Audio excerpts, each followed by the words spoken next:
Reproductive health, ये शब्द सुनते ही हमारे दिमाग में क्या आता है? शायद सिर्फ बच्चे पैदा करना या उससे जुड़ी बातें, पर असल में ये विषय उससे कहीं ज्यादा बड़ा और गहरा है। ये हमारी पर्सनल वेलबींग से लेकर हमारे समाज और यहां तक कि ग्लोबल पॉलिसीज को भी शेप करता है। तो चलिए आज इसी जरूरी विषय को थोड़ा और करीब से समझते हैं। आज की हमारी चर्चा में हम 5 खास मुद्दों पर बात करेंगे। सबसे पहले हम ये जानेंगे कि रिप्रोडक्टिव हेल्थ का असली मतलब क्या है। फिर हम ग्लोबल पॉपुलेशन की चुनौती पर एक नज़र डालेंगे। इसके बाद कॉन्ट्रासेप्शन के अलग अलग तरीकों को समझेंगे, कुछ कॉम्प्लेक्स मेडिकल चॉइसेस पर बात करेंगे और आखिर में यौन संचारित संक्रमणों यानी STI से बचाव पर भी चर्चा करेंगे। तो तैयार हैं? चलिए शुरू करते हैं। तो सबसे पहले यही सवाल उठाते हैं कि ये रिप्रोडक्टिव हेल्थ आखिर है क्या।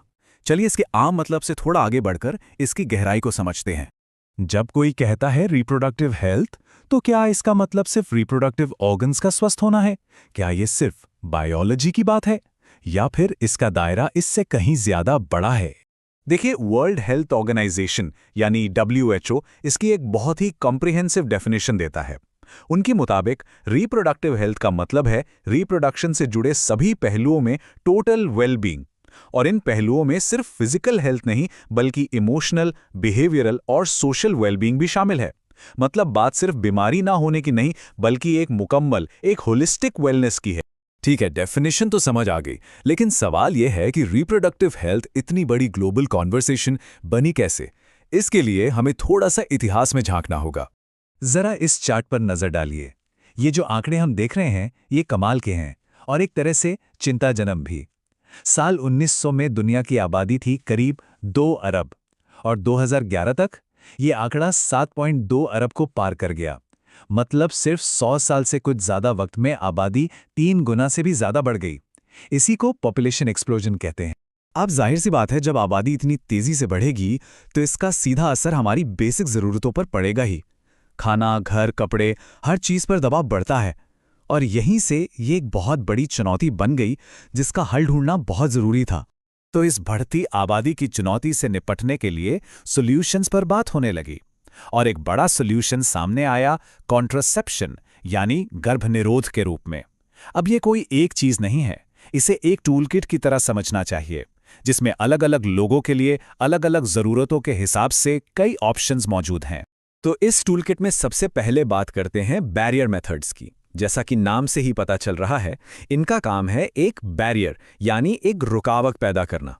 मतलब स्पर्म और ओवम को फिजिकली मिलने से रोकना। एकदम सिंपल। और इसका सबसे कॉमन एग्जाम्पल है कॉन्डम्स। इसकी सबसे बड़ी खासियत क्या है? ये ड्यूअल प्रोटेक्शन देता है। मतलब ये सिर्फ प्रेगनेंसी को ही नहीं रोकता बल्कि कई तरह के सेक्सुअली ट्रांसमिटेड इन्फेक्शंस यानी STI से भी बचाता है। तो ये एक बहुत ही इंपॉर्टेंट टूल है। बैरियर मेथड्स के अलावा एक और बहुत पॉपुलर और इफेक्टिव ऑप्शन है IUDs यानी इंट्रायूटेराइन डिवाइसेस। ये खास तौर पर उन लोगों के लिए एक अच्छा विकल्प है जो फैमिली प्लानिंग कर रहे हैं, मतलब बच्चों के जन्म में गैप रखना चाहते हैं या कुछ समय के लिए प्रेगनेंसी डिले करना चाहते हैं। ये जो आप देख रहे हैं ये है कॉपर टी, जो एक तरह का IUD है। इसे यूट्रस में इंसर्ट किया जाता है। ये कॉपर आयंस रिलीज करता है जो स्पर्म की मूवमेंट को बेसिकली धीमा कर देते हैं, जिससे फर्टिलाइजेशन नहीं हो पाता। और आपको बता दें, भारत में ये कॉन्ट्रासेप्शन के सबसे वाइडली यूज्ड मेथड्स में से एक है। ठीक है, IUDs के बाद आते हैं हार्मोनल मेथड्स। इसमें पिल्स, इंजेक्शंस या इम्प्लांट्स शामिल होते हैं। इनका काम करने का तरीका थोड़ा अलग है। ये बॉडी के नेचुरल हार्मोनल साइकिल के साथ काम करते हैं, या तो ओव्यूलेशन यानी एग रिलीज को रोकते हैं या फिर इम्प्लांटेशन को मुश्किल बना देते हैं। और जब हम हार्मोनल पिल्स की बात कर ही रहे हैं तो एक भारतीय इनोवेशन का जिक्र करना तो बनता है, सहेली। इसे लखनऊ में सेंट्रल ड्रग रिसर्च इंस्टीट्यूट के साइंटिस्ट ने डेवलप किया था। इसकी खास बात यह है कि ये एक वंस अ वीक पिल है और इसके साइड इफेक्ट्स भी काफी कम बताए जाते हैं। तो ये वाकई एक गेम चेंजर रहा है। तो अभी तक हमने जितने भी मेथड्स देखे वो सब टेम्परेरी थे, मतलब रिवर्सिबल थे। लेकिन कई बार लोग एक परमानेंट सॉल्यूशन चाहते हैं। तो अब बात करते हैं कुछ सर्जिकल और लीगल ऑप्शंस की। इस परमानेंट मेथड को स्टेरिलाइजेशन कहते हैं। पुरुषों में इसे वैसेक्टमी कहते हैं और महिलाओं में ट्यूबेक्टमी। ये बहुत बहुत इफेक्टिव तरीके हैं, ऑलमोस्ट 100%। पर हाँ, ये एक बहुत बड़ा फैसला होता है, क्योंकि जैसा आप देख सकते हैं, इनकी रिवर्सिबिलिटी ना के बराबर है। मतलब इन्हें रिवर्स करना बहुत ही मुश्किल होता है। जैसे इस डायग्राम में ट्यूबेक्टमी को दिखाया गया है। इसमें फलोपियन ट्यूब के एक छोटे से हिस्से को या तो रिमूव कर दिया जाता है या टाई अप मतलब बांध दिया जाता है। इससे एग स्पर्म तक पहुंच ही नहीं पाता। अब रिप्रोडक्टिव हेल्थ में एक और बहुत ही इंपॉर्टेंट और सेंसिटिव टॉपिक आता है, मेडिकल टर्मिनेशन ऑफ प्रेगनेंसी या एमटीपी। भारत में एमटीपी एक्ट 1971 के तहत ये लीगल है, लेकिन इसके लिए कुछ स्ट्रिक्ट रूल्स हैं।